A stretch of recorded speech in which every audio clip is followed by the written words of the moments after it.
Hi there everyone, this is Ishant Kumar Arora. Welcome to Fire Experience Solution where your health is our priority. इस video में discuss करेंगे peripheral nerve injuries के फिजियोथेरेपेटिक management के बारे में। Initially हम discuss करेंगे उसका कॉज और क्या क्या क्लासिफिकेशन होते हैं पेरिफेरल नर्व इंजरीज की, that is Sunderland classification and Seddon's classification.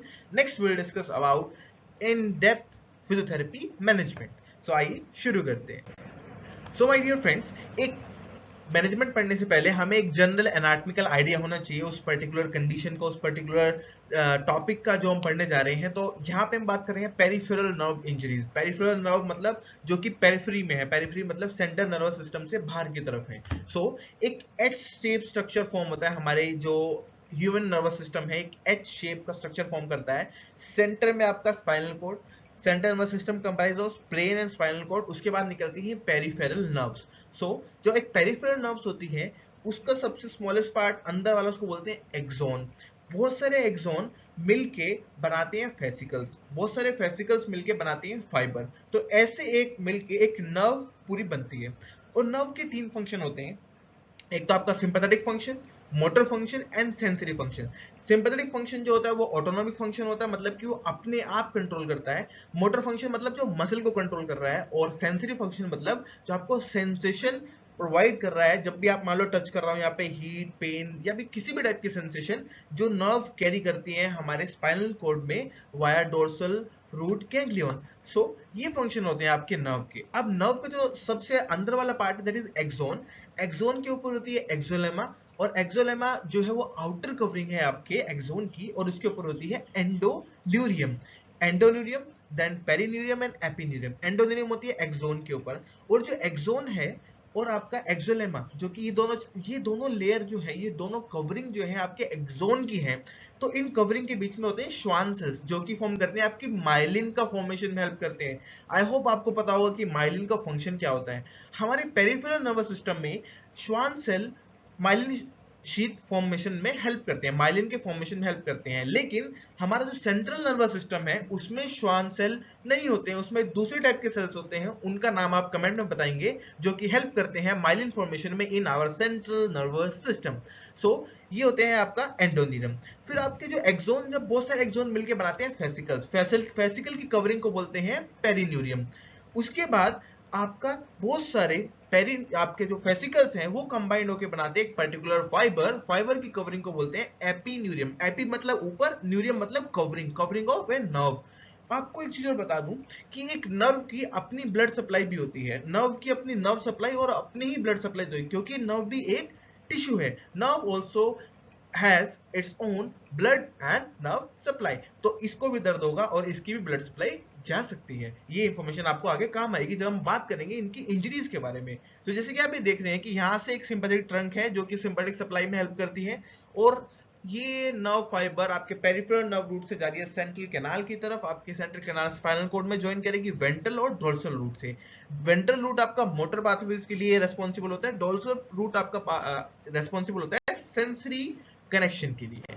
So next discuss करते हैं कि जैसे कि हमने डिस्कस किया कि हमारा जो सेंट्रल नर्वस सिस्टम है, जो हमारा पेरिफेरल जो बॉडी का कंप्लीट नर्वस सिस्टम है, वो एक एच शेप में कंबाइंड है। एच शेप मतलब सेंट्रल आपका हो गया स्पाइनल कॉर्ड और बाकी आपका पेरिफेरल नर्व। तो उस पूरे एच शेप के जो एक फॉर्मेशन है, इसमें कहीं भी कोई हिंड्रेंस आता है, इसकी मोबिलिटी में कहीं भी कोई अगर जो है नॉर्मल मोबिलिटी नर्व की वो अच्छी से नहीं हो पाती है, कहीं पे भी कोई कंप्रेशन आ रहा है या फिर नर्व कहीं पे इंजरी हो गई है, तो वो पूरे सिस्टम को कहीं ना कहीं से अफेक्ट कर सकता है। जैसे ही आपने सुना होगा बहुत सारी कंडीशन होती है like Guyon's canal compression, carpal tunnel syndrome. ये ऐसी कंडीशन है जिसमें कि आपका नर्व एक पर्टिकुलर जगह पे कंप्रेस हो जाती है, कंप्रेस होने की वजह से उसकी मोबिलिटी रिड्यूस हो जाती है। साथ में कांस्टेंट कंप्रेशन की वजह से जो आपकी ब्लड सप्लाई होती है, जो नर्व की ब्लड सप्लाई है, वो हिंड्रेंस, उसमें भी हिंड्रेंस आ जाता है, वहां पे इश्चीमिया होने लगता है। इश्चीमिया होने की वजह से जिस भी ऑर्गन के पास ब्लड नहीं जाएगा वो डैमेज होना स्टार्ट हो जाएगा, क्योंकि ब्लड क्या करता है, न्यूट्रिएंट्स लेके आता है। न्यूट्रिएंट्स नहीं होंगे तो नर्व रीजनरेट कैसे करेगी, नर्व रीजनरेट कैसे करेगी, नर्व की ट्रोफिसिटी कैसे मेंटेन रहेगी। तो उसके लिए हर एक टिश्यू को, हर ऑर्गन को ब्लड सप्लाई चाहिए होती है, लाइकवाइज नर्व को भी चाहिए होती है। सो अब नर्व जो होती है वो बहुत ये नहीं होती कि नर्व एक स्ट्रेचेबल वायर की तरह है, उसको आप स्ट्रेच भी कर सकते हो और आप जब वो आपको स्ट्रेच करोगे इलास्टिसिटी की वजह से वो वापस भी चली जाएगी। सो नर्व की जो आउटर कवरिंग है जिसको हमने अभी डिस्कस किया, उसका फायदा ये है कि वो डिसाइड करती हैं कि अगर किसी को नर्व इंजरी हुई तो कितने लेवल तक लेयर जो है उसके एंडोन्यूरियम, पेरिन्यूरियम, एपिन्यूरियम जो है उसमें डैमेज हुआ है, उससे आप प्रोग्नोसिस का पता कर सकते हैं। साथ ही साथ जो आपके कनेक्टिव टिश्यू होते हैं, जो कनेक्टिव टिश्यू मींस जो आपकी 3 कवरिंग है, वो उनका फायदा और क्या है, जब भी आप एक नर्व में ट्रैक्शन इंजरी होती है, ट्रैक्शन इंजरी मतलब आपने एकदम से हाथ को बहुत ज्यादा स्ट्रेच कर दिया, तो यहाँ पे कौन सी नर्व पास हो रही है, मीडियन नर्व। तो जो आपके आउटर कवरिंग है एपिन्यूरियम, एंडोन्यूरियम, पेरिन्यूरियम, ये एक्सोन को टूटने से बचा लेती है। एक्सोन को टूटने से बचा लेती है क्यों? क्योंकि they are more stretchable. Stretchable है तो ज्यादा टेंसाइल फोर्स जो है एब्जॉर्ब कर लेती है। अब बात करते हैं दो फिनोमेना के बारे में, जो कि कन्वर्जेंस एंड डाइवर्जेंस। कन्वर्जेंस क्या होता है? जब आप एक पर्टिकुलर जॉइंट को अपोजिट साइड में लेके जाते हो, तो जो हमारी नर्व की मूवमेंट होती है वो उसी साइड में होती है जिस साइड आप जॉइंट को मूव कर रहे हो। सपोज यहां से एक मीडियन नर्व पास हो रही है।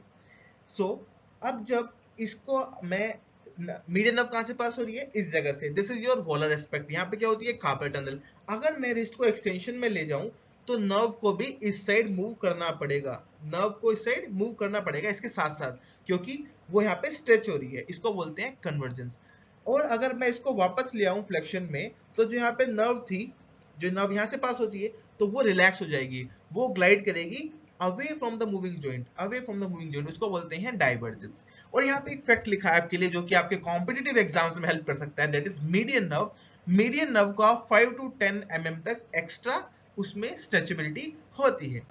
सो नेक्स्ट डिस्कस करते हैं कि पेरिफेरल नर्व इंजरीज की वजह से क्या क्या दिक्कत हो सकती है। पेरिफेरल नर्व इंजरीज, हमें पता है कि नर्व के 3 function, sympathetic, motor and sensory. आपको पेरिफेरल नर्व इंजरी होगी तो तीनों फंक्शन अफेक्ट हो सकते हैं। सेंसरी फंक्शन अफेक्ट होंगे तो पर्सन की सेंसेशन चली जाएंगी, एडवांस सेंसेशन चली जाएंगी like pain, touch, temperature and vibration, वो जा सकती हैं। उसके अलावा मोटर का मतलब है कि मसल की सप्लाई चली जाएगी तो पेशेंट को पैरालाइज हो जाएगा, वो मसल पर्टिकुलर पैरालाइज हो जाएगी, तो वहां पे डिफॉर्मिटी क्रिएट हो जाएगी एक पर्टिकुलर जॉइंट पे। और सिंपैथेटिक फंक्शन जैसे कि आपका स्वेटिंग होती है या फिर ब्लड रेगुलेशन मेंटेन करना एक पर्टिकुलर टिश्यू में, वो सब अफेक्ट होंगे तो उसके अपने अलग मैनिफेस्टेशन हो सकते हैं। सो माय डियर फ्रेंड्स, अब नर्व की, क्योंकि हमें अभी डिस्कस किया था नर्व की अपनी ब्लड सप्लाई है, तो अगर नर्व पे हम उसको कंप्रेस करेंगे, नर्व को कोई इंजरी देंगे तो वो पेन करेगा। ठीक है, नर्व भी एक न्यूरल स्ट्रक्चर है, उसकी अपनी नर्व सप्लाई है, उसका भी अपना ब्लड सप्लाई है, तो वो भी एक टिश्यू ही है। तो अगर उस पर भी इंजरी होती है तो वो भी उसी टिश्यू की तरह रिएक्ट करेगा। तो अब नर्व की इंजरी हो कैसे कह सकती है? सबसे पहले कंप्रेशन इंजरी हो सकती है। कंप्रेशन इंजरी कैसे? सपोज किसी को बोन में ट्यूमर हो गया है इस जगह पे, रिस्ट के पास। यहाँ पे मोस्ट कॉमन ट्यूमर कौन सा होता है डिस्टल एंड ऑफ रेडियस में? GCT। अब वो आपको कमेंट में बताना है कि GCT ट्यूमर कौन सा होता है। ठीक है, अब यहाँ पे आपको जो लास्ट रेडियल है, मान लो यहाँ पे ट्यूमर हुआ, बोन जो है वो एनलार्ज होनी स्टार्ट हो गई, उसकी वजह से यहाँ कार्पल टनल में कंप्रेशन हो गया मीडियन नर्व का। जितनी देर तो कंप्रेशन रहेगी, ब्लड सप्लाई दबी रहेगी, ब्लड सप्लाई दबी रहेगी, तो उसकी वजह से आपका जो एक्सोन प्लाज्मिक फ्लो है वो भी रुक जाएगा। एक्सोन प्लाज्मिक फ्लो मतलब जो हमारे एक्सोन है उसके अंदर प्लाज्मा का जो फ्लो होता है उसको बोलते हैं एक्सोनोप्लाज्मिक फ्लो या फिर एक्सोनोप्लाज्मिक ट्रांसपोर्ट। तो उसका भी रिडक्शन हो जाएगा कंप्रेशन की वजह से। तो वो धीरे धीरे नर्व को ले जाएगी डैमेज की ओर। क्यों? एक तो ब्लड सप्लाई रुक गई कंप्रेशन की वजह से, माइक्रो सर्कुलेशन था नर्व का वो डिक्लाइन हो गया। दूसरा, क्योंकि इसमें ब्लड सप्लाई है, ब्लड सप्लाई भी दो चीज होती है, आर्टीरियल एंड वेनस। वेनस लेके जाती है, आर्टीरियल लेके आती है। तो वेनस कंजेशन मतलब नर्व में जो वेनस कंजेशन क्यों होगा? क्योंकि कंप्रेशन हो गया, तो ना तो ब्लड आ पा रहा है ना ब्लड वापसी जा पा रहा है, तो वो उसकी वजह से और ज्यादा कंप्रेशन बढ़ेगा। तीसरा, एक्सोनोप्लाज्मिक जो आपका फ्लो है वो रिड्यूस हो गया।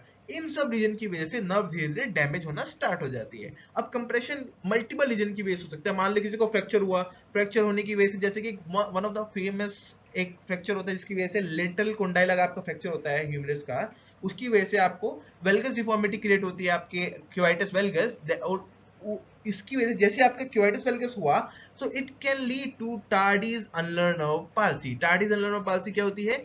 फ्रिक्शन अल्नर नर्व पाल्सी होती है। फ्रिक्शन पाल्सी इसलिए बोलते हैं क्योंकि आपका हाथ ऐसे हो गया और नर्व आपकी पास हो रही है इस जगह से। जब आपका हाथ बाहर की तरफ है, जब भी आप हाथ को मतलब एल्बो को फ्लेक्शन एक्सटेंशन करते हो, तो वो बार बार नर्व वहां पे फ्रिक्शन की वजह से उसमें कंप्रेशन इंजरी आने लगती है। दूसरा आपका मैकेनिज्म ऑफ इंजरी हो सकता है लेसरेशन की वजह से। लेसरेशन कैसे हो सकता है? कोई नाइफ इंजरी हो, गन शॉट वुंड हो, या फिर सर्जिकल कॉम्प्लिकेशन की वजह से सकता है। सपोज करिए किसी का मैसेक्टोमी हुई है, मैसेक्टोमी मतलब surgical removal of the breast tissue, तो उस कंडीशन में जो हमारी नर्व्स इस पर्टिकुलर रीजन से पास हो रही होती है, एक्सिलरी रीजन से पास हो रही होती है, क्योंकि उसमें एक्सिलरी नोड्स का रिमूवल किया जाता है, तो वहां पे आइट्रोजेनिक इंजरीज हो सकती हैं नर्व्स को। आइट्रोजेनिक मतलब injuries caused by the medical profession या फिर मेडिकल प्रोफेशनल पर्टिकुलरली अगर बोलते हैं। उसके अलावा आता है स्ट्रेच इंजरी हो सकती है। स्ट्रेच इंजरी कैसे? ट्रैक्शन फोर्सेस की वजह से स्ट्रेच इंजरी हो सकती है। And last is radiation and electricity can also damage our nerves. So अब बात करेंगे क्लासिफिकेशन के बारे में। तो हमारे पास जो नर्व इंजरी होती है दो टाइप की होती है, एक्सट्रान्यूरल एंड इंट्रान्यूरल। इंट्रान्यूरल मतलब जो नर्व के इंटरनल आर्किटेक्चर में कोई प्रॉब्लम आएगी, जो इंटरनल एनाटमी है नर्व की, जो उसकी लेयरिंग है, जो एक्सोन है, जो माइलिन शीथ है, उसमें कोई दिक्कत आती है, उसको बोलते हैं इंट्रान्यूरल इंजरीज। एक्स्ट्रा न्यूरल इंजरी क्या होती है? जो कि नर्व के आउटर कंपार्टमेंट में कोई इंजरी, जैसे कोई कंप्रेशन हो रहा है बोन की वजह से। जैसे आपको पता है कि सर्वाइकल स्पॉन्डिलाइटिस में क्या होता है, आपके जो ऑस्टियोफाइट बन जाते हैं, ऑस्टियोफाइट बनने की वजह से आपका जो इंटरफोरामिनल स्पेस होता है, इंटरफोरामिनल मतलब फोरामिन के बीच में जहां से नर्व पास हो रही है, हर एक वर्टिब्रे जो एक दूसरे के ऊपर स्टैक डाउन के बीच में स्पेस जहां से nerves, peripheral nerves comes out, उसको बोलते हैं इंट्राफोरामिनल स्पेस। तो वहां पे कंप्रेशन होता है, तो वो एक टाइप का एक्स्ट्रा न्यूरल इंजरी है। एक्स्ट्रा न्यूरल इंजरी जो इंजरी नर्व के बाहर से हो रही है उसको बोलते हैं एक्स्ट्रा न्यूरल। सो अब हमारे पास दो टाइप के क्लासिफिकेशन होते हैं that are being asked in various competitive exams. तो इसको आपको याद करना बड़ा इजी है। अब दो टाइप के major classifications are your Seddon classification and Sunderland classification. Seddon ने, उसका नाम छोटा है तो उसने तीन टाइप्स में इसको नर्व इंजरीज को डिवाइड कर दिया। सुंदरलैंड ने क्या करा, क्योंकि बड़ा नाम है तो 5 टाइप में डिवाइड कर दिया। सेम चीजें याद करने के लिए आपको बस उसकी लेयरिंग का याद होना चाहिए कि कौन कौन सी लेयरिंग होती है। सबसे अंदर होता है एक्सॉन, उसके ऊपर होती है एंडोजीनियम, फिर फेसिकल बंद, उसके ऊपर होती है पेरिन्यूरियम, उसके ऊपर होती है फिर मेन फाइबर के ऊपर कौन सी होती है? एपी। एपी मतलब सबसे ऊपर, ठीक है। तो अब इन्होंने डैमेज के बेस पे नर्व इंजरीज को वेरियस टाइप्स में डिवाइड किया कि कैसे कैसे वो इंजरी होती है और कैसे वो मैनिफेस्ट करती है। और जितना ज्यादा ग्रेड होगा, grade 1, grade 2, grade 3 for Seddon's, grade 1, grade 2, grade 3, grade 4, grade 5 is for Sunderland. अब जो हमारा, अब सेडन ने क्या करा, इसको 3 नाम दिए और सुंदरलैंड ने इनको ग्रेड के हिसाब से बताया। जितना ज्यादा ग्रेड होगा उतना पुअर प्रोग्नोसिस होगा, उतना सीवियर इंजरी होगी, ये चीज आप याद कर लो। अब सेडन क्लासिफिकेशन ने 3 टाइप दिए आपका, NAN, न्यूरोप्लेक्सिया, एग्नोटोमेसिस एंड न्यूरोटोमेसिस। न्यूरोप्लेक्सिया में क्या होता है आपका? Segmental demyelination. सेगमेंटल डीमाइलिनेशन का मतलब एक पर्टिकुलर जगह से नर्व के जो माइलिन शीथ थी, जो आप ब्लैक रीजन यहाँ पे देख पा रहे हो, एक पर्टिकुलर नर्व की जो माइलिन शीथ को बनाया है श्वान सेल। माइलिन शीथ अगर डैमेज हो जाती है किसी पर्टिकुलर इंजरीज की वजह से, लाइक मोस्ट कॉमन कॉज एक नर्व जो है जिसमें ये देखने को मिलती है सेगमेंटल न्यूरोप्लेक्सिया इज जो रेडियल नर्व, जिसको बोलते हैं हनीमून पाल्सी। उसमें सेगमेंटल डिमाइलेशन होने की वजह से, या फिर क्रच पाल्सी, क्योंकि यहाँ पे कंप्रेशन आता है एक्सिला में, एक्सिला में कांस्टेंट कंप्रेशन की वजह से वहां पे माइलिन शीथ जो होती है डैमेज हो जाती है आपका इश्चीमिया की वजह से, तो उस पर्टिकुलर कंडीशन को बोलते हैं न्यूरोप्लेक्सिया। लेकिन इसमें कोई भी स्ट्रक्चर इंटीग्रिटी नर्व के इफेक्ट नहीं होती है, नर्व बिल्कुल इंटैक्ट है। तो ये सिम्टम थोड़े टाइम के लिए रहते हैं, ऊपर से ना कोई आपको एट्रोफी देखने को मिलती है मसल में, लेकिन मसल का फंक्शन थोड़ा सा रिड्यूस हो जाता है और सेंसरी सिम्टम भी थोड़े अपरेंट आने देखने को मिलते हैं। लेकिन इसमें रिकवरी इज 100% पॉसिबल। प्रोग्नोसिस बहुत ही अच्छा होता है इसका, और कॉमन कॉज है इसके माइल्ड इश्चीमिया मोर देन 35 मिनट्स। कभी कभी आपको देखने को लगता है कि जब आप एक नॉर्मल कंडीशन जो हम लेमन टर्म यूज करते हैं कि हाथ सो गया है, जब हम बहुत देर तक ऐसे बैठ के पढ़ते हैं तो हमारे हाथ में वाइब्रेशन सी फील होती है, वाइब्रेशन या फिर पैरास्थीसिस फील होता है। उसका कॉमन कॉज होता है ट्रांजिएंट इश्चीमिया। ट्रांजिएंट इश्चीमिया मतलब अगर आप एक नर्व को पर्टिकुलर स्ट्रेच पोजीशन में रखते हो तो वहां पे उसकी ब्लड सप्लाई रिड्यूस हो जाती है, उसकी वजह से वो सिम्टम शो करने लगती है। ट्रांजिएंट इश्चीमिया की अगली स्टेज होती है न्यूरोप्लेक्सिया, जिसमें कि आपका माइलिन शीथ डैमेज हो जाती है प्रोलॉन्ग इश्चीमिया की वजह से। नेक्स्ट आता है एक्सोनोटोमासिस। एक्सोनोटोमासिस में क्या होगा, आपका जो एक्सोन है, अंदर वाला जो एक्सोन है, मेन जो एक्सोन फाइबर्स है वो डैमेज हो जाते हैं, एक्सोन फाइबर डैमेज हो जाते हैं, लेकिन आउटर कवरिंग जो है वो इंटैक्ट। आउटर कवरिंग बोले तो एंडोनीरियम, पेरिन्यूरियम, एपिन्यूरियम इज इंटैक्ट। अब ये हो कैसे, एक सोचने वाली बात है कि अंदर वाला सामान टूट गया, बाहर वाला सामान बच गया, ये कैसे पॉसिबल है? So most common reason is your stretch injury. ये ऐसा क्यों होता है? मैंने आपको जैसे स्टार्टिंग में वीडियो में बताया, आउटर कवरिंग जो है नर्व की, पेरिनियम, एंडोनियम एंड एपिन्यूरियम, वो ज्यादा स्ट्रेचेबल है, वो ज्यादा इलास्टिक है as compare to your axon. तो जब स्ट्रेच इंजरी होगी, इलास्टिक मटेरियल जो है, जो स्ट्रेचेबल ज्यादा है, वो ज्यादा टेंसाइल फोर्स झेल पाएगा, उसके टूटने के चांसेस कम है। लेकिन जो कम इलास्टिक है, जिसकी स्ट्रेचेबिलिटी जो है कम है, जिसकी जो लेस टेंसाइल फोर्स को एक्सेप्ट कर सकता है, वो जल्दी ब्रेक होगा, वो आपका एक्सोन। इसलिए एक्सोटोमासिस टाइप की इंजरीज जो होती हैं वो स्ट्रेच इंजरीज में देखने को मिलती हैं। इसमें इनकम्प्लीट इंजरी जो रिकवरी है वो बहुत ज्यादा इनकम्प्लीट देखने को मिलती है इन केसेस जिनमें एक्सोटोमासिस होता है, क्योंकि और जितनी ज्यादा प्रोक्सिमल इंजरी होगी उतना ज्यादा डिलेड होगा इसका चांसेस ऑफ हीलिंग। ठीक है, साथ में प्रोग्नोसिस इज पुअर देन न्यूरोप्लेक्सिया। लेकिन इसके बाद जो अगली कंडीशन आती है वो ज्यादा सीवियर है कंपेयर टू एक्सोटोमासिस, वो है न्यूरोटोमासिस।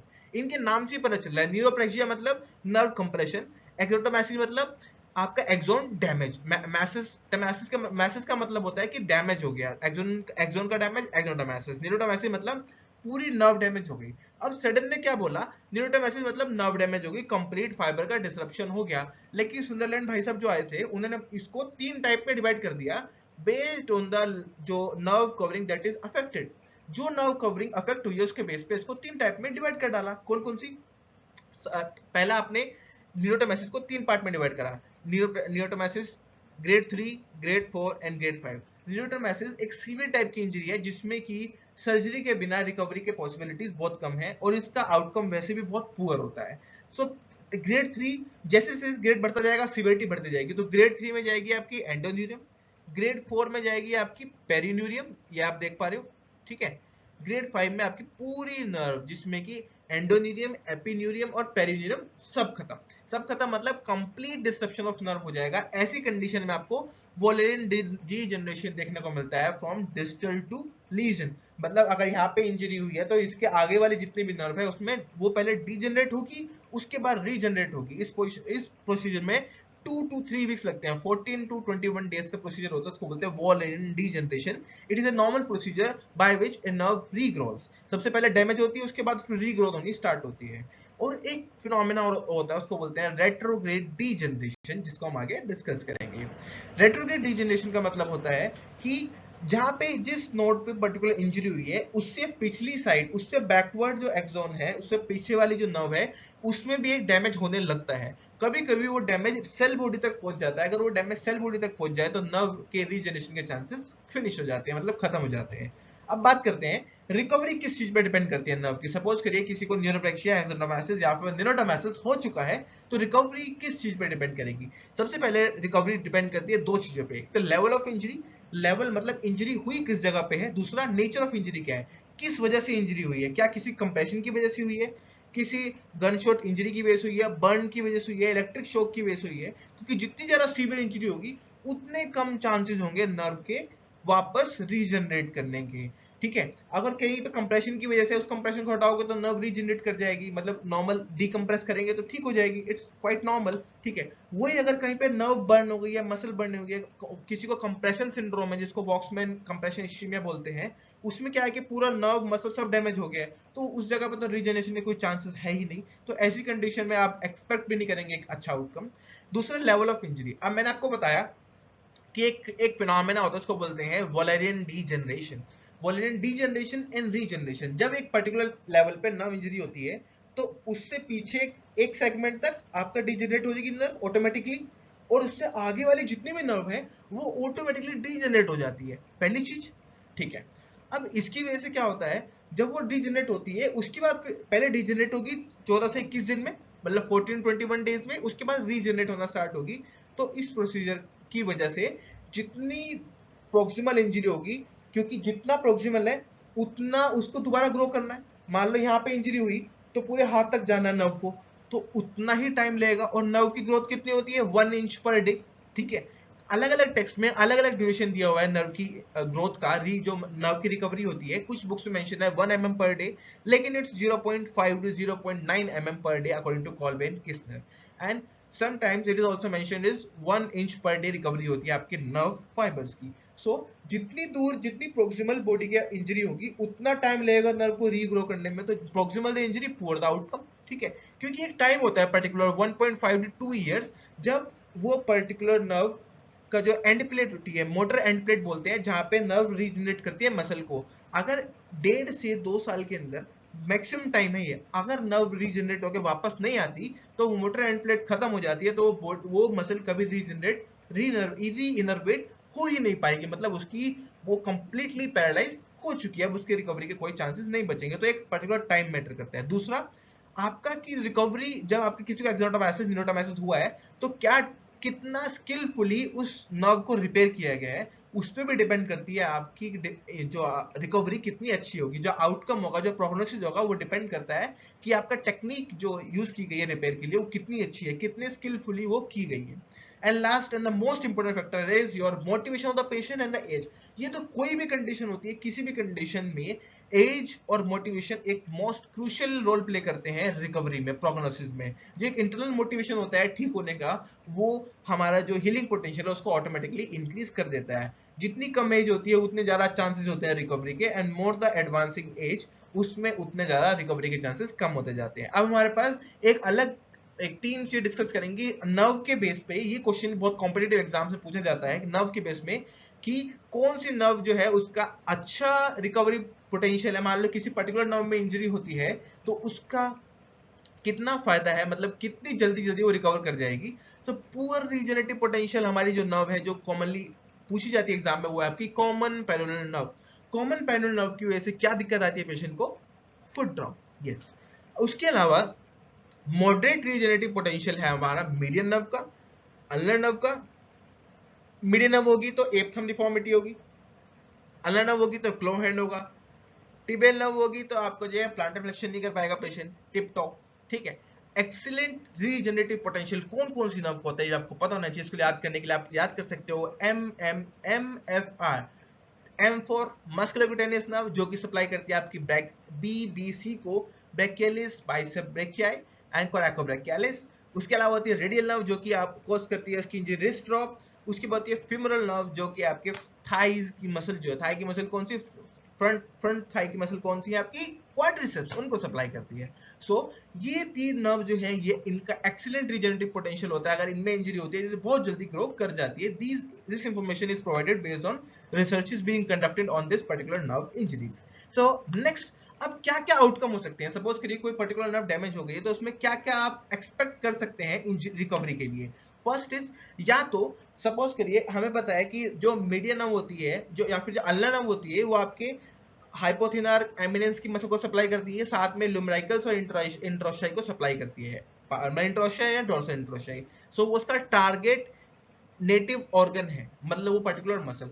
तो पहला पॉसिबल आउटकम ये होता है कि वो नर्व इंजरी के बाद एग्जैक्ट अपनी जगह जहां वो पहले थी वहीं जाकर रीइनर्वेट कर दे, फर्स्ट थिंग। दूसरा होता है कि इनर्वेट तो कर दिया उस पर्टिकुलर ऑर्गन को, लेकिन फंक्शन वापस नहीं आ पाया क्योंकि आपका रिहैब अच्छा नहीं हुआ था। तीसरी होती है कि सपोज मीडियन नर्व इंजरी हुई थी, मीडियन नर्व सप्लाई करती है थिनर एमिनेंस को, लेकिन जब वो रिकवरी होकर नर्व दोबारा रीजनरेट होनी स्टार्ट हुई, यहाँ की बजाय उसने इस वाली मसल को सप्लाई कर दिया, तो वो इनर्वेशन ही गलत जगह पे हुआ रिसेप्टर का। फोर्थ चीज हो सकती है कि आपका जो रिसेप्टर है, पर्टिकुलरली जो नर्व रीजनरेट कर रही है, वो अपनी लोकेशन से किसी और लोकेशन में ही चली जाए, मतलब जाना तो हाथ में ही था, हाथ में जाने के बजाय वो इस जगह पे ही रह गई, फोर आर्म में ही रह गई, तो इसको बोलते हैं रिसेप्टर इनर्वेशन जो है वो रॉन्ग टेरिटरी में हो गया, मतलब गलत जगह पे हो गया। और फिफ्थ जो है वो है पूरेस्ट आउटकम, कि आपका रिकवरी हुई नहीं और आपका जो एंड ऑर्गन है उससे नर्व का कोई कनेक्शन बना ही नहीं। सो ये सीरियस फॉर्म इंजरी है, इसमें कोई रिकवरी के चांसेस नहीं होंगे, ना ही कोई फंक्शन वापस आएगा। नेक्स्ट सो हम डिस्कस करते हैं फिजियोथेरेपी मैनेजमेंट के बारे में। सो माय डियर व्यूअर्स, अब जितना हमने प्रीवियस पार्ट में भी इस वीडियो के डिस्कस किया था कि कैसे कैसे नर्व इंजरी होती है, क्या क्या एक पर्टिकुलर नर्व की जो इंजरी के बाद रीइनर्वेशन पोटेंशियल होता है, उसके अलावा किस तरह से उस पर्टिकुलर इंजरी को डील किया गया है, वो सब फैक्टर डिसाइड करते हैं कि प्रोग्नोसिस कितना अच्छा होगा। अब बात करते हैं फिजियोथेरेपी मैनेजमेंट के लिए। तो जो फिजियोथेरेपी मैनेजमेंट होता है वो डिफरेंट फेजेस में डिवाइडेड होता है। That is acute phase, recovery phase and the chronic phase. नाम से पता चल रहा है एक्यूट फेज मतलब कि अभी रिसेंटली पेशेंट को इंजरी हुई है, या फिर एक्यूट फेज का मतलब अगर किसी को पर्टिकुलर एक्सोडोमेसिस निरोडोमेसिस हुआ है तो उस केस में तो सर्जरी करनी पड़ी होगी। सर्जरी मतलब या तो डिकम्प्रेशन करना पड़ा होगा या फिर नर्व को रिपेयर करना पड़ा होगा। तो उस रिपेयरिंग या फिर डिकम्प्रेशन प्रोसीजर के बाद जो फेज आता है उसको बोलते हैं एक्यूट फेज। रिकवरी फेज मतलब जब आपकी नर्व रीजनरेट करना स्टार्ट कर देती है, उस फेज को बोलते हैं recovery phase. And chronic phase जब एक नर्व का जो रीजनरेशन पोटेंशियल होता है वो मैक्सिमम 1 to 1.5 ईयर्स या फिर 1 to 2 ईयर्स मैक्स हो सकता है। तो उसके बाद नर्व की इंजरी के कोई नर्व की रीइनर्वेशन के, नर्व की रीग्रोथ के कोई चांसेस नहीं होते हैं, तो उसको बोलते हैं क्रोनिक फेज। क्रोनिक फेज का मतलब उसमें वो ट्रीटमेंट देंगे जो कि कंपनसेटरी ट्रीटमेंट होगा। सी मतलब क्रोनिक, सी मतलब कंपनसेटरी। कंपनसेटरी ट्रीटमेंट क्यों दे रहे हैं?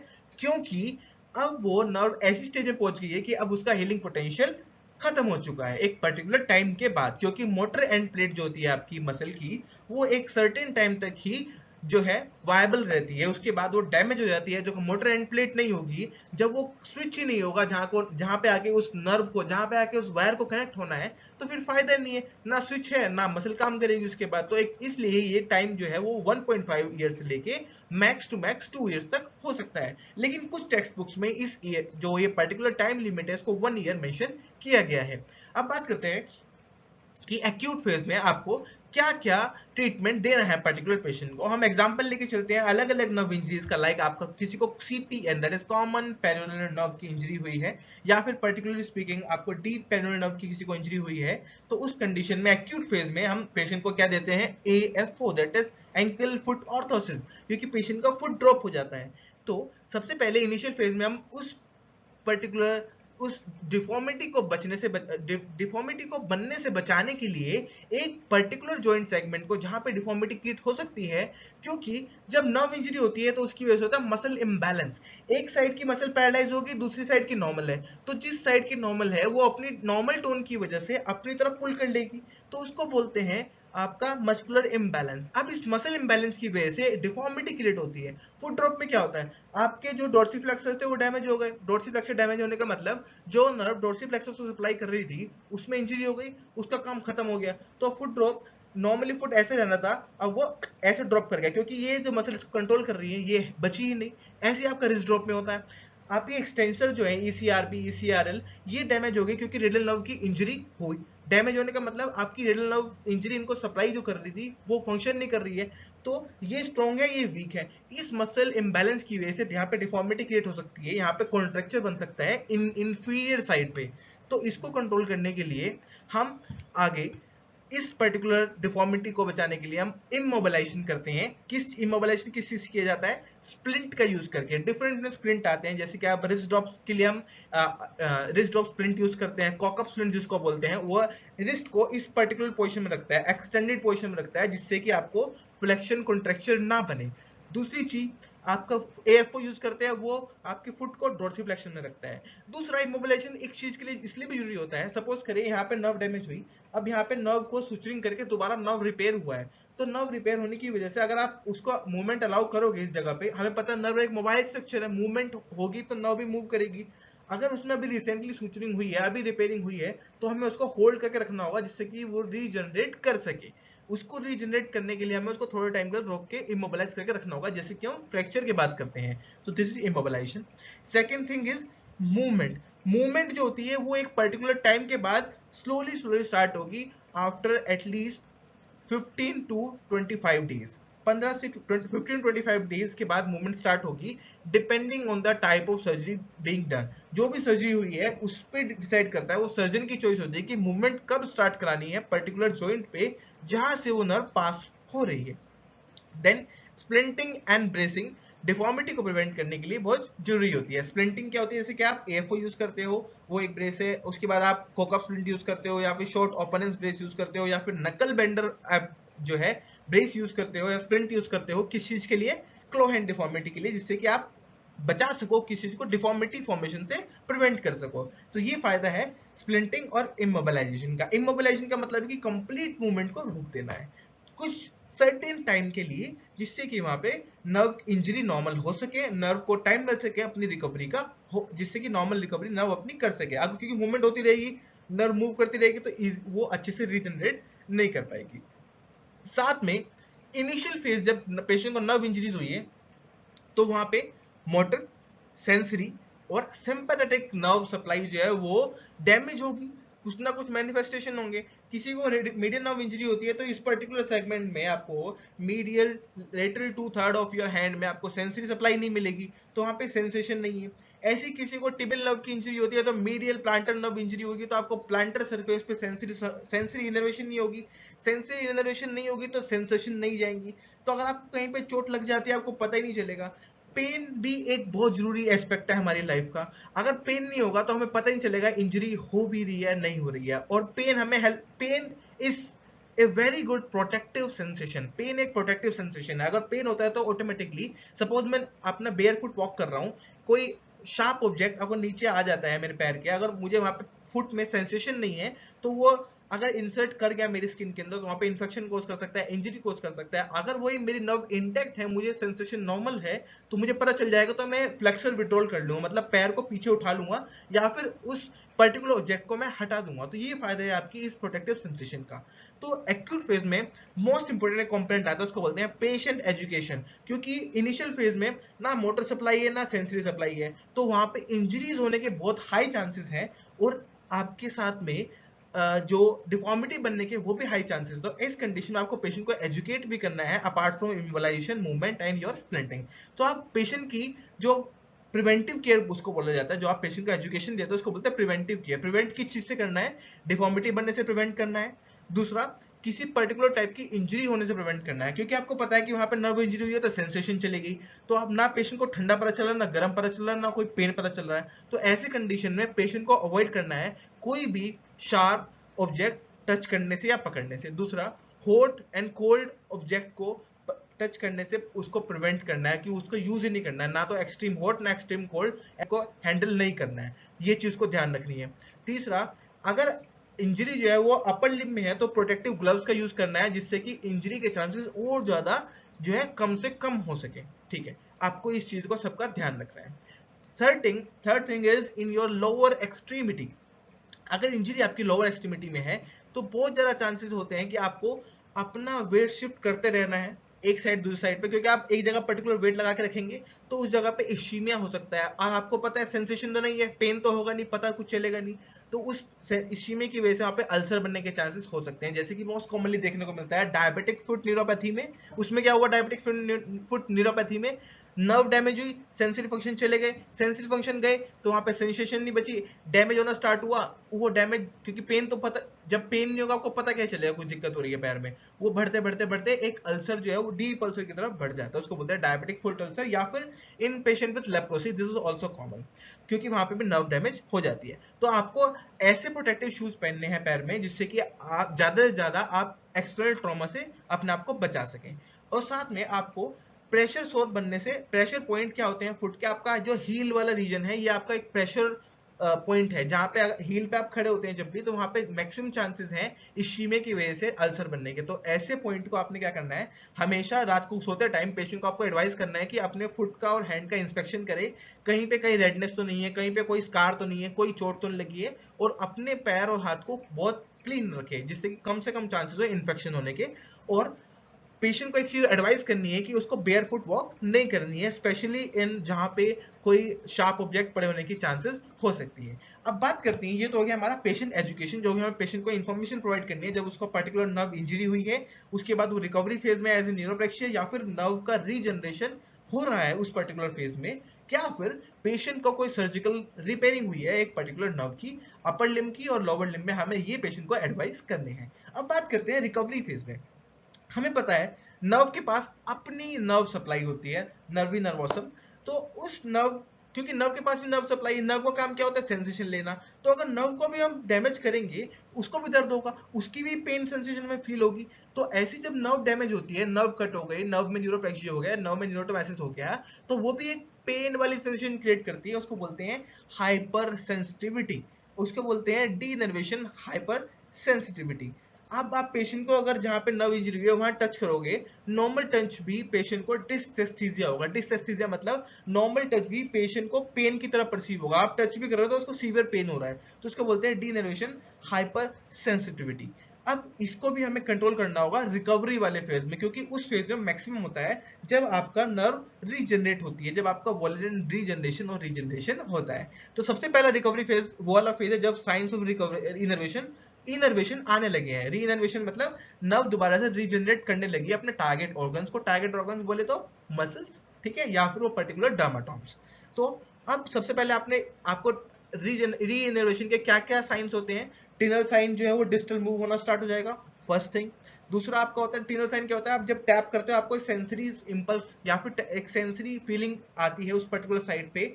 मोस्ट डिस्टल एंड जो होता है आपके टिनल एंड का, वो बताता है कि नर्व रीजनरेट होकर यहाँ तक पहुंच चुकी है। सपोज पहले यहाँ टिनल साइन पॉजिटिव आ रहा था, अब यहाँ पे आ रहा है, मतलब नर्व यहाँ से रीजनरेट होकर यहाँ तक आ चुकी है, तो उसका आप यूज कर सकते हो। धीरे धीरे आपको जो बिल्कुल नम था हाथ, जिसमें कोई सेंसेशन थी नहीं, वहां पे धीरे धीरे आपको सेंसेशन आनी स्टार्ट हो गई है। पेन जो होती है वो सबसे फर्स्ट सेंसेशन होती है जब पेशेंट को फील होनी स्टार्ट होती है। पेन के बाद फिर पेशेंट को माइक्रो वाइब्रेशन, फिर मैक्रो वाइब्रेशन, जिनकी फ्रीक्वेंसी 25 साइकिल्स पर सेकंड तक हो सकती है, 25 टू 36 साइकिल्स पर सेकंड तक हो सकती है। उसके बाद पेशेंट को मूविंग टच फील होगा, फिर पेशेंट को कांस्टेंट टच फील होगा। ऐसे कर करके वो जो ये पर्टिकुलर ये सेंसरी रिकवरी के जो है फेजेस हैं। सबसे पहले पेन फील होगा, फिर वाइब्रेशन फील होगी, मूविंग टच फील होगा, फिर कांस्टेंट टच फील होगा। ऐसे करके रिकवरी होती है एक पर्टिकुलर सेंसरी, आपके जितने भी सेंसेशंस हैं, जितने भी आपके सेंसेशन मतलब जितने भी आपके नर्व रिकवरी के पोटेंशियल हैं, जब वो वापस आने लगते हैं। तो माय डियर फ्रेंड्स, साथ में ये तो हो गया आपका सेंसरी रिकवरी के पॉइंट्स। उसके बाद मोटर रिकवरी में क्या होगा, धीरे धीरे मसल में मूवमेंट आनी स्टार्ट हो जाएगी, मतलब धीरे धीरे मसल में फ्लिकरिंग होनी स्टार्ट होगी, ट्विचिंग होनी स्टार्ट होगी, मतलब मसल अपनी टॉफिसिटी वापस से रिगेन करनी स्टार्ट हो जाएगी। माय डियर फ्रेंड्स, एक चीज आपने ध्यान रखनी है माय डियर व्यूअर्स, कि न्यूरोप्लेक्सिया में मसल एट्रोफी नहीं होती है, लेकिन न्यूरोटोमासिस और एक्सोटोमासिस में आपको नर्व मसल एट्रोफी देखने को मिलेगी। तो नर्व मसल जो है वो अपनी डैमेज स्टेट में चले जाती है, लेकिन जब उसका रीइनर्वेशन होना स्टार्ट होता है तो वो ट्रॉफिसिटी धीरे धीरे मेंटेन होती है, क्योंकि एसिटिलकोलिन भी हेल्प करता है मसल की एट्रोफी को मेंटेन करने के लिए। दूसरा आपने क्या करना है, सबसे पहले रिकवरी फेज में ट्रीटमेंट स्टार्ट होता है फिजियोथेरेपी का, उसमें आपने मोटर रीट्रेनिंग करानी है। हमें पता है इनिशियली जब एक मसल डैमेज होती है उसमें बिल्कुल पावर नहीं होती है, तो हम स्टार्ट करते हैं पैसिव से। इसको बोलते हैं rhythmic initiation, that is an procedure in your PNF, that is proprioceptive neuromuscular facilitation. सबसे पहले आप स्टार्ट करोगे, सपोज ये पर्टिकुलर मसल डैमेज है, एफडीएस एफडीपी, आपके नर्व इंजरी हुई थी अल्नर मीडियन नर्व की, तो तो आप इसकी मूवमेंट स्टार्ट कराओगे पहले पैसिव, क्योंकि उसमें एक्शन है ही नहीं अभी। अभी वो रिकवरी फेज है, अभी रिकवरी थोड़ी बहुत पावर आनी स्टार्ट हुई है, अभी ग्रेड 1 या ग्रेड 2 पे आई है। तो आप पैसिव से स्टार्ट करोगे सबसे पहले। पैसिव के बाद आते हो आप एक्टिव असिस्टेड पे, फिर एक्टिव पे, फिर एक्टिव रेसिस्टेड पे। ये एक सीक्वेंस फॉलो होता है जिसमें कि आप कोई भी पर्टिकुलर टाइप की मसल में या इंजरी हुई है, नर्व इंजरी हुई है, तो you start with first passive, then आप स्टार्ट करते हो उसके बाद एक्टिव असिस्टेड। एक्टिव असिस्टेड के बाद आप स्टार्ट करते हो एक्टिव असिस्ट का मतलब आप पेशेंट को असिस्ट कर रहे हो, आधा फोर्स पेशेंट का, आधा फोर्स आपका। उसके बाद होता है आपका एक्टिव, देन एक्टिव रेसिस्टेड। तो ये सीक्वेंस एक फॉलो होता है आपके ट्रीटमेंट का। और इसमें आपने क्या करना है, अगर पेशेंट की ग्रेड 2 आ गई है, मतलब वो ग्रेविटी एलिमेंटेड प्लेन में मूवमेंट कर रहा है। ग्रेविटी एलिमेंटेड प्लेन कोई नहीं होता है, ग्रेविटी रिड्यूस प्लेन होता है, क्योंकि ग्रेविटी को आप कभी एलिमिनेट नहीं कर सकते हो, तो वो होता है आपका ट्रांसवर्स प्लेन। अब मेरे को ये मोशन कराना है, अगर फ्लेक्शन कराना है सपोज, अब मैं फ्लेक्शन कराऊंगा ऐसे करके, तो ये ग्रेविटी के अगेंस्ट होगा। तो मैं अगर हाथ को ऐसे ले आऊंगा, ये हो गया ट्रांसवर्स प्लेन। इसमें अगर मूवमेंट कराऊंगा तो ग्रेविटी का इन्फ्लुएंस बहुत ज्यादा कम हो जाएगा, मिनिमाइज, ग्रेविटी मिनिमाइज प्लेन हो जाएगा, तो इसमें मोशन करना पेशेंट को आसान होगा। हम पेशेंट को बोलेंगे कि वो मसल को शॉर्टेन पोजीशन में लेके आए, सपोज ये मसल डैमेज थी, अब वो उसमें थोड़ी बहुत पावर आनी स्टार्ट हुई है मसल, मैं पेशेंट को बोलूंगा कि इस पोजीशन में लेके आए हाथ को, और यहाँ जितनी देर हो सके रोकने की कोशिश करे, मतलब मोटर रीट्रेनिंग करानी है। साथ में हम इसके साथ फंक्शनल इलेक्ट्रिकल स्टिमुलेशन का भी यूज कर सकते हैं, या उसमें फेरेटिक करंट का यूज कर सकते हैं, जो कि हेल्प करेगा इस मसल या इस मोटर पॉइंट की एक्टिविटी को स्टिमुलेट करने के लिए। ये होता है आपका मोटर रीट्रेनिंग, जिसमें कि आप फेराडिक या फिर गैल्वेनिक करंट का यूज कर सकते हैं, डिपेंड्स ऑन द इंजरी।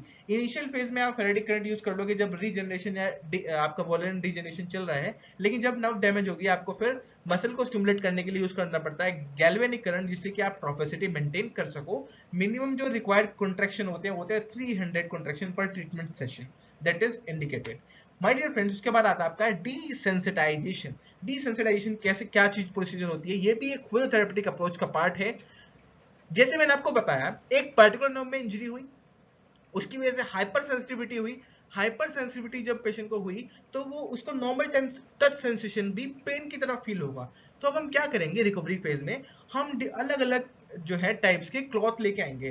कोई वेलक्रो ले लेंगे, कॉटन ले लेंगे, टेरी कॉटन ले लेंगे, ठीक है, और अलग अलग टाइप्स की सेंसेशन जो है, अलग अलग डिफरेंट टाइप के टेक्सचर जो है वो लेके आएंगे, और उसको धीरे धीरे पर्टिकुलर एरिया जहां पे सेंसेशन अवेलेबल नहीं है वहां पे हम उसको रब करना स्टार्ट करेंगे, स्ट्रोक करना स्टार्ट करेंगे।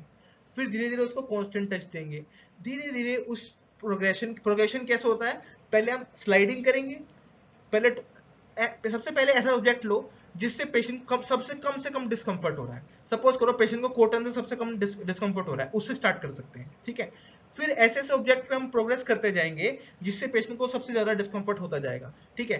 तो उससे क्या होगा, डिसेंसिटाइजेशन का मतलब है हम ऐसी सेंसेशन पेशेंट को दे देके हम पेशेंट को एक तरह से आदत डाल रहे हैं, उसको अकोमोडेट करा रहे हैं कि जो एक्सेसिव सेंसरी हाइपर सेंसिटिविटी हो रही है पेशेंट को नर्व रिकवरी की वजह से, वो कम होती चली जाए। तो हम पेशेंट को अलग अलग टाइप के टेक्सचर के क्लॉथ से, सबसे पहले हम लीस्ट डिस्क्रिमिनेटरी सेंसेशन वाले यूज करेंगे, लीस्ट डिसेंसिटाइजेशन वाला हम क्लॉथ यूज करेंगे। इस चीज से क्या मतलब है, लीस्ट डिस्क्रिमिनेटिव सेंसेशन से क्या मतलब है, ऐसा ऑब्जेक्ट या फिर ऐसी सेंसेशन देंगे जो पेशेंट को कम से कम डिस्कंफर्ट कोज करे। सपोज कॉटन है, आप कॉटन को स्लाइड करना स्टार्ट करेंगे उस पर्टिकुलर, सपोज यहाँ पे मीडियन नर्व इंजरीज की, अल्नर नर्व इंजरी या मीडियन नर्व इंजरी की वजह से इस पर्टिकुलर सेंसेशन में, इस पर्टिकुलर पार्ट में सेंसेशन नहीं है। सबसे पहले आप रब करना स्टार्ट करोगे अलग अलग टेक्सचर का क्लॉथ। स्टार्ट विद कॉटन अगर पेशेंट को कंफर्टेबल है। ट्रीटमेंट सेशन इस पर्टिकुलर डिसेंसिटाइजेशन प्रोसीजर का वो होता है आपका मिनिमम 10 मिनट्स का आपको देना होता है। 10 मिनट्स आप स्लाइड करोगे, धीरे धीरे अगर पेशेंट को कंफर्टेबल लगना स्टार्ट हो गया है तो फिर आप क्लॉथ चेंज कर दोगे। इस जगह आप कॉटन की जगह आप कोई और टाइप का वेलक्रो यूज करोगे, या फिर डिफरेंट टाइप के आप ऑब्जेक्ट यूज कर सकते हो, डिफरेंट टाइप के टेक्सचर यूज कर सकते हो। या फिर आप क्या कर सकते हो, एक बॉल में आप जो है डिफरेंट टाइप के सीरियल पल्सेस राइस लेके पेशेंट को बोल सकते हैं कि उसमें डिप करना है और अलग अलग आपको सेंसेशन प्रोवाइड करनी है। उससे आपकी जो नर्व है वो धीरे धीरे अकोमोडेट हो जाएगी और उसकी जो हाइपर सेंसिटिविटी है वो रिड्यूस हो जाएगी। लास्टिंग आती है डिस्क्रिमिनेटिव सेंसरी री एजुकेशन। डिस्क्रिमिनेटिव सेंसरी एजुकेशन का मतलब है जो कि आपकी एक नॉर्मल जो आपका डोर्सल कॉलम होता है स्पाइनल कॉर्ड का, वो स्पेशल सेंसेशन कैरी करता है जिसको बोलते हैं ग्राफिस्थीसिया। ग्राफिस्थीसिया मतलब पेशेंट को यहाँ पे कुछ मैं अगर बनाऊंगा तो पेशेंट को यहाँ मान लो मैं लिखा ए, तो पेशेंट को पता चल जाएगा कि मैंने ए लिखा आई क्लोज करके। लेकिन अगर किसी को नर्व इंजरी हुई है तो वहां पे वो उसको परसीव नहीं कर पाएगा। तो इस पर्टिकुलर सेंसेशन को वापस लाने के लिए बैरोग्नोसिस, ग्राफिस्थीसिया, ये कुछ ऐसी डिस्क्रिमिनेटिव सेंसेशन है, इनको वापस लाने के लिए मुझे क्या करना होगा कि अलग अलग टाइप के ऑब्जेक्ट लाने होंगे, लाइक पेंसिल रबर या फिर की। पहले मैं पेशेंट को दिखाऊंगा कि मैं यहाँ पे टच कर रहा हूँ, फिर मैं पेशेंट को बोलूंगा आईज क्लोज करने को। पेशेंट को वो टच करके फील करके बताना है कि कब टच करा कब टच नहीं किया, और क्या क्या ऑब्जेक्ट मैंने पेशेंट को टच किए है। पेंसिल टच करी है, या फिर इरेजर टच करी है, या फिर मैंने कोई अलग टाइप का जो की कॉइन, कोई भी आप ऑब्जेक्ट यूज कर सकते हो, डिफरेंट डिफरेंट ऑब्जेक्ट, जिससे कि आप पेशेंट के सेंसेशन को री एजुकेट कर दो, दोबारा से पेशेंट को जो नर्व है वो परसीव करने लग जाए और वो सेंसेशन ट्रांसमिट करे डोर्सल रूट गैंग्लियन में, जिससे कि आपकी जो हायर कॉर्टिकल सेंसेशन है वो रिकवर हो जाए, जैसे कि स्टेरोगनोसिस, ग्राफिस्थीसिया, 2 पॉइंट डिस्क्रिमिनेशन एक्सेट्रा। ये होता है आपके रिकवरी फेज का लास्ट स्टेप। उसके बाद आता है क्रोनिक फेज। क्रोनिक फेज जैसे कि आपको मैंने ऑलरेडी बताया वो फेज है जिसमें कि अब आपके नर्व की रीजनरेटिव पोटेंशियल इज लॉस्ट। अब उसका रीजनरेशन के चांसेस नहीं है, 1 to 1.5 ईयर ऑलरेडी हो चुका है। तो ऐसी कंडीशन में आप डायनेमिक ब्रेसिस का यूज कर सकते हैं और साथ में प्रिवेंटिव केयर का यूज करेंगे। प्रिवेंटिव केयर क्यों यूज करेंगे, जो हमने एक्यूट फेज में रिकवरी के टाइम पे, एक्यूट फेज जो था उसमें पेशेंट एजुकेशन प्रोवाइड करी थी, उस क्योंकि उस टाइम पे सेंसेशन नहीं थी, उस टाइम भी मोटर सप्लाई नहीं थी, उस टाइम पे ऑटोनॉमिक फंक्शन नहीं थे। और क्रोनिक, क्योंकि उस टाइम पर अभी रिसेंटली इंजरी हुई थी, लेकिन क्रोनिक फेज में क्या है कि अब तो चांसेस ही नहीं है कुछ रिकवरी होने के, तो उस टाइम भी वही सेम प्रिकॉशन हमें यहाँ यूज करने पड़ेंगे क्रोनिक फेज में।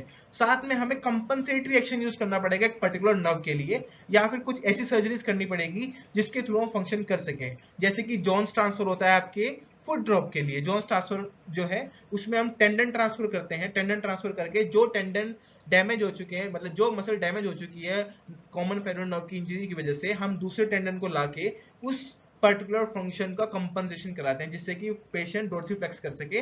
फिर उसके बाद हम फेराइटिक करंट का यूज करके मोटर री एजुकेशन कराते हैं क्रोनिक फेज में, क्योंकि जो नई मसल हमने नई जगह पे प्लेस करी है वो पर्टिकुलर एक्शन कर सकें और पुराना एक्शन वो भूल सकें। क्योंकि जो ब्रेन है वो सिर्फ हमारे मोटर फंक्शन को परसीव करता है, उसको नर्व से कोई लेना देना नहीं है। जो ब्रेन है उसका काम है सिर्फ परसीव करना एक्शन को, ब्रेन को सिर्फ एक्शन से लेना देना है, उसको नर्व इंजरी से मसल से कोई लेना देना नहीं है। तो हम इसलिए इस कॉन्सेप्ट पे बेस्ड होती है हमारी टेंडन जो है, टेंडन ट्रांसफर्स। तो अगर पर्टिकुलर पेशेंट की नर्व इंजरी क्रोनिक फेज में चली गई है तो वहां पे चांसेस नहीं है, तो वहां पे हम कंपनसेशन वाली सर्जरी यूज करते हैं, लाइक आपका टेंडन ट्रांसफर, या फिर हम पेशेंट को देते हैं डायनेमिक ब्रेस, जिससे कि पेशेंट टीनोडेसिस एक्शन यूज करके अपने फंक्शन को जो है यूज कर सकते हैं, अपनी मोटर एक्टिविटी को परफॉर्म कर सकते हैं। जैसे कि आप, अगर मैं मुझे कुछ ग्रिप करना है तो अगर मैं रिस्ट को एक्सटेंशन में ले जाऊंगा तो ऑटोमेटिकली मेरी ग्रिप टाइट हो जाएगी, या मेरे को हाथ को खोलना है, फिस्ट को लूज करना है, तो मैं अगर फ्लेक्शन में ले जाऊंगा तो ऑटोमेटिकली हाथ मेरा ओपन हो जाएगा। This is known as टीनोडेसिस